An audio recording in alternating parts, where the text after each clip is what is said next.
A black BMW. Vegas lights. A hail of bullets. And just like that, Tupac Shakur is gone. 25 years old. A global icon. Dead. But the question that still burns? Who pulled the trigger?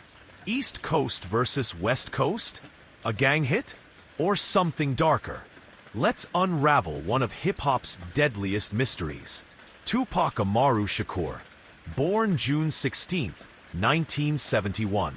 Harlem, poverty, pressure. His mother, Afeni Shakur, was a Black Panther.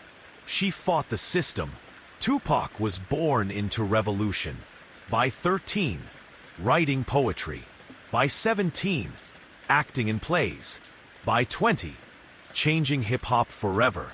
He moved to Baltimore, then to Marin City, California. Tupac was searching for his voice, and the world was about to hear it. 1991. He joins Digital Underground, a backup dancer, a rising star. But that wasn't enough. Tupac was destined for the spotlight. His debut album, Tupacalypse Now, it wasn't about parties. It was about pain, police brutality, poverty, injustice. He rapped what others wouldn't say. He wasn't just an artist. He was a weapon, and that made him dangerous. As his fame exploded, so did the drama. He got into fights, legal troubles, conspiracies. 1994. He's shot 5 times in New York. He survives, then gets sentenced to prison for sexual assault. His trust shattered, his paranoia growing. Enter Suge Knight, the imposing CEO of Death Row Records. He posts Tupac's $1.4 million bail. The price?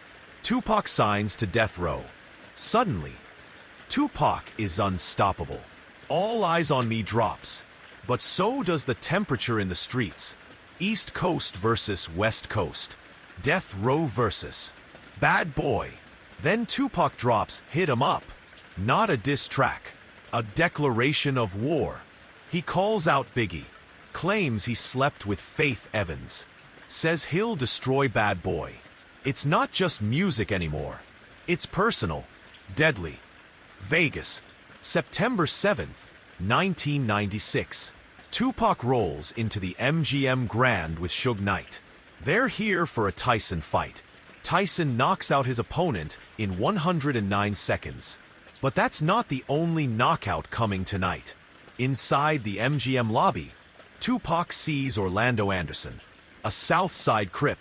Weeks earlier, he snatched a Death Row chain. Tupac attacks.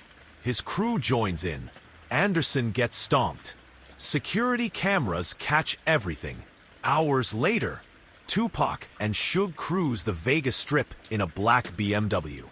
It's 11:15 p.m. They stop at a red light. A white Cadillac pulls up. Then, boom, gunfire. 13 bullets. For hit Tupac. In the chest, arm, thigh, pelvis. Suge is grazed. Blood everywhere. The BMW speeds off. Tupac is rushed to the hospital. He fights for 6 days. But on September 13th, 1996, he's gone. First theory? Revenge. Orlando Anderson, the man Tupac beat hours earlier. A known Crip. He had motive. He had backup. Witnesses say the Cadillac matched a car used by Crip members. Anderson denied involvement. He was never charged. He died in a shootout in 1998. Too convenient? Next theory? Bad Boy struck back.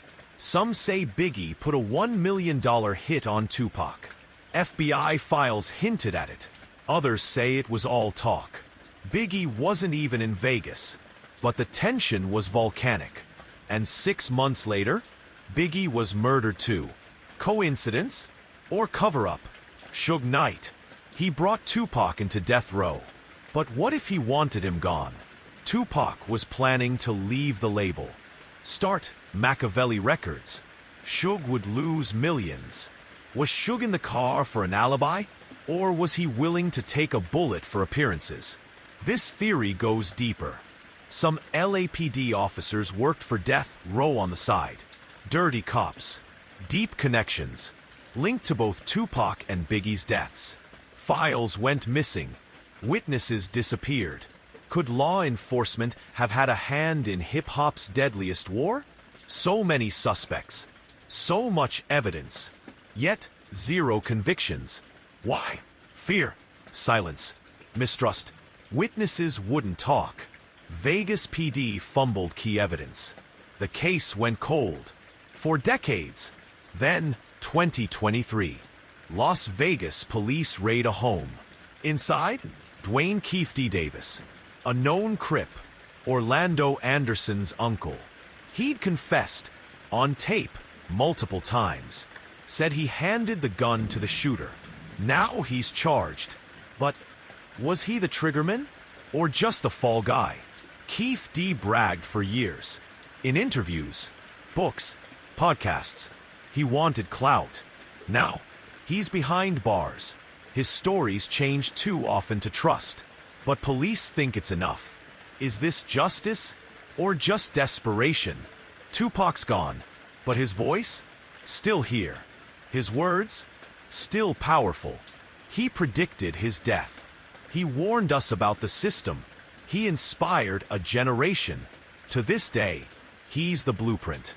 For pain, power, purpose. So, who really killed Tupac? A gang hit? A music industry war? A betrayal? A conspiracy? One thing is certain. Someone knows. But until they speak, the silence remains. And the mystery only grows.